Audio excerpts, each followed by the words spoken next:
I wouldn't know what to do. You don't want to go to jail. But well, I know what I would do. I'm just not going to say it on here. Yeah. Don't say it on there. I'm not. Because I think it was. I seen 2 on one video, but I think she said it was like 3. Mm-hmm. But I seen 2. But the video is like, you just have to go see it. And if you get a chance, if you have a Facebook where you can go see it, it's under Roxanne Anti-Bully Mom Haskins. And if you get a chance and to look at it. Yeah, it's been great talking to you tonight. I'm gonna continue watching. All right. All right. Thank you so much. All right, sweetie. Thank you. In case you're just tuning in, once again, we're talking about bullying. Of course, this is Anti-Bully Month. So, I chose this week to be about bullying. If you know someone who's been bullied, have a family member, or you have a family member that is the bully, and you want to talk about and share your story, you can give me a call in at 804-915-5202. Now, the reason why I'm so adamant about talking about justice for Saquon is that my heart went out to his mom today when she called me. And I shared the link, and I encourage other people to share the link. And the more it gets out, the more people will understand that I think when kids bully, they need to be charged. Ghetto Gossip. Yes, good evening, brother. Good afternoon. How are you? I'm fine. I'd like to make a comment. Yes. Bullying is a big problem. Yes. Okay. I worked in the school district for 10 years. Mm-hmm. And the problem there was that you had kids that were scared to tell because they could call snitches. Right. Okay. You mentioned about the bus driver itself. Right. She's driving the bus, and a lot of her attention, everything that's going on is going to be distracting her. So why the school districts don't put somebody on the bus to aid her, or aid or something? Which I don't know that part, but I know Appomattox is like a small town, and my whole thing was I never knew that 10-year-olds, I guess because it's a small town, 10-year-olds would be on the bus with 15-year-olds and 16-year-olds. That's the problem. And if you see the video, if you get a chance to go see the video, you'll see just how they were talking to him, how they were punching him, beating him, and you can even hear the bus driver telling them, shut him up. I mean, he's crying and screaming because they beating him up. So what do you want them to do? Was acquitted? Yeah, she was acquitted. Yeah. Yeah. The 12 jurors I was told was church members and her sister, and she was acquitted. Is the community doing anything about it? The mom's not playing. So what the mom did is they have a civil suit going on, but she fought to have it somewhere else, and it's going to be here. The case is going to be tried here, because the bus driver case was tried where they from, which is Appomattox. But if you see the video, everything is being played from the bus driver, the kids, everything they were saying, from the racial slurs. I can't see how she was acquitted, but when she told me who was on the jury, then I understood why she was acquitted. That's very unfortunate. I mean, it's definitely something that the community has to deal with, and we have to deal with as parents and adults. Yes. But I commend you for what you're doing, and keep doing what you're doing. Thank you so much. People will step up and start doing what they need to do. Now, thank you so much for watching. Continue to watch the Ghetto Gossip Show. I thank you. Have a good evening. You too. A lot of times the parents do need to participate more in what the kids do, like walking to the bus stop, getting on the bus, seeing the bus driver, talking to the bus driver, knowing what's going on. Because once the kids leave us, we don't know exactly what our kids are doing. We know what we would like our kids to be doing, but we don't always know what they're doing. Everybody's kids not angels. I know my kids be around me, sometimes they act like angels, but I know once I turn my back, they're in the cookie jar. So I know they're not angels. bullying to me, I feel like once, like I said before, I think it's a crime. I think it should be a charge. And I think when a kid resorting to committing suicide because they was being bullied, I feel like the person should be charged with, with accessory. Ghetto Gossip.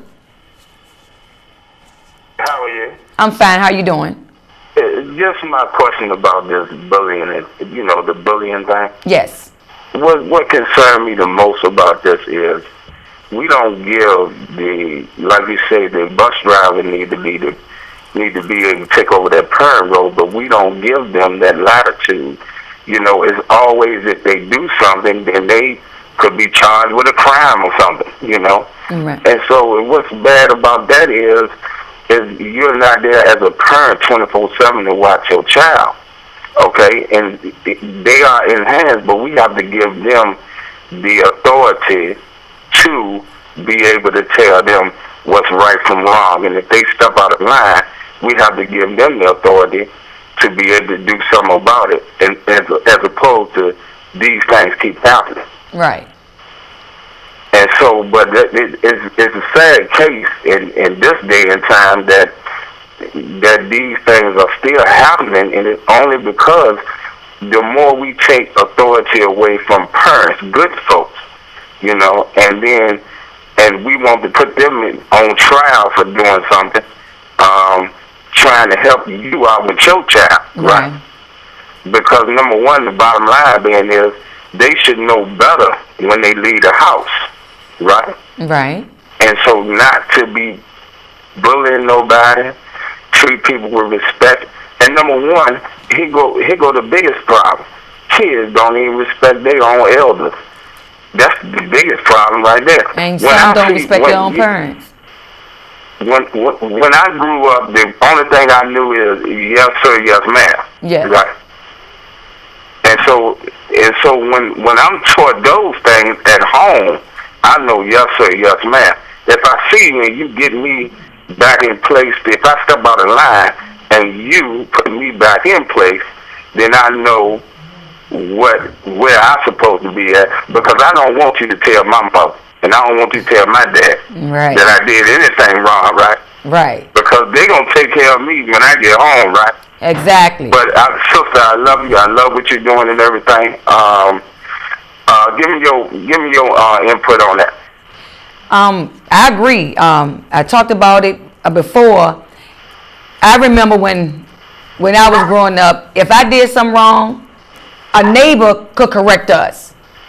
And when that neighbor corrected us and told our mom, we got it twice.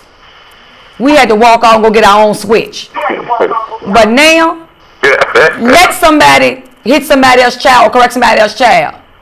Oh, you don't touch my child. Oh, you don't tell my child what to do. I mean, it's a whole lot of stuff you got to deal with.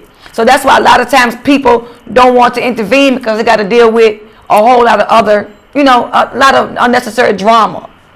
But I tell anybody, if my kids get out of line and I know they're wrong, I don't have a problem with you telling them, when they're wrong.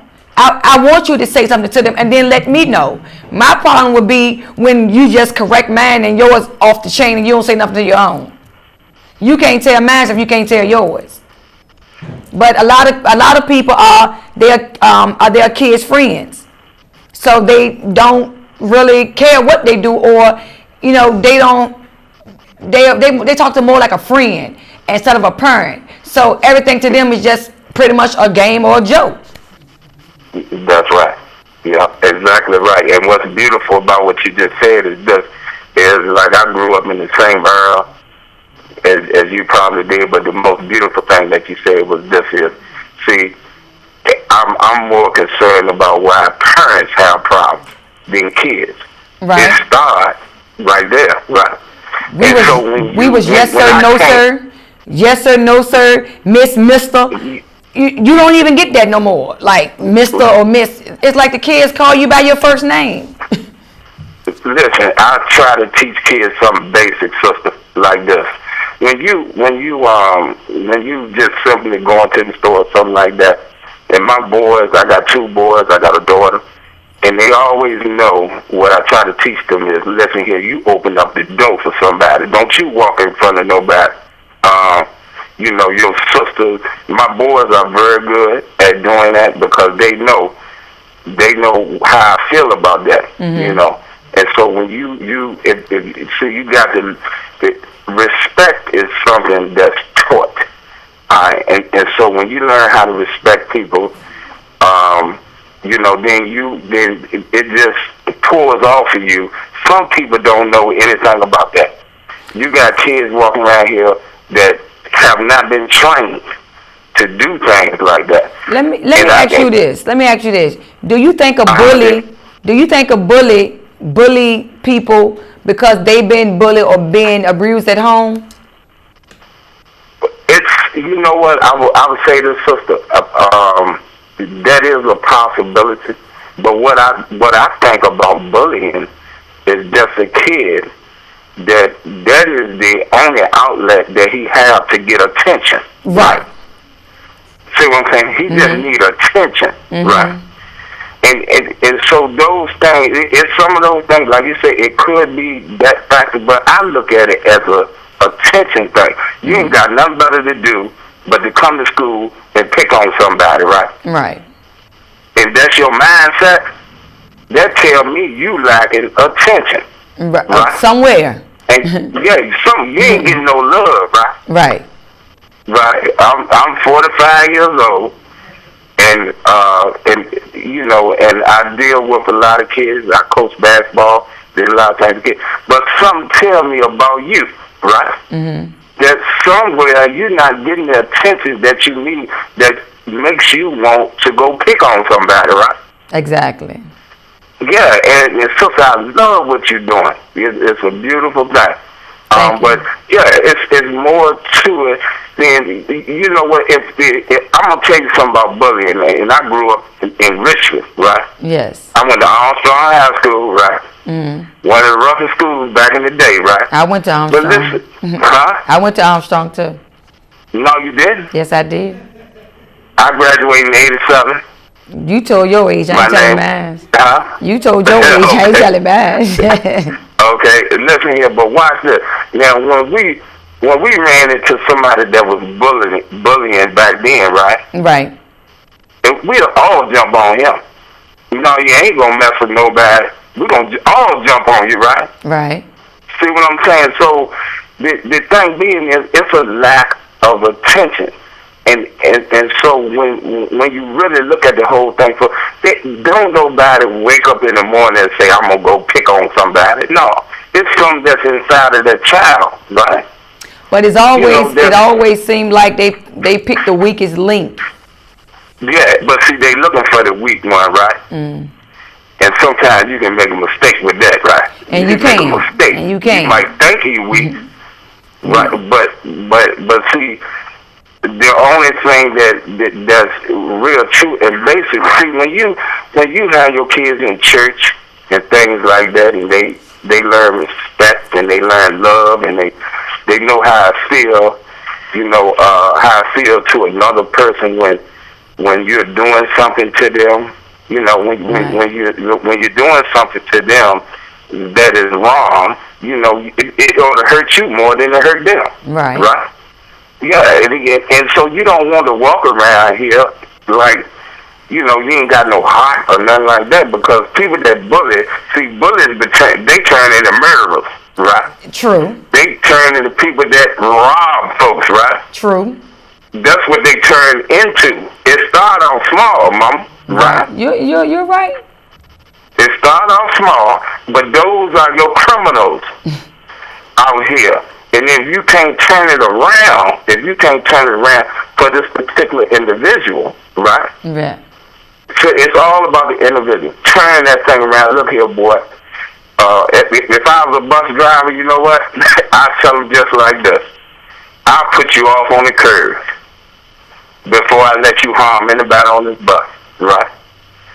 And so we got to get back to the mentality of being parents first and letting children be children.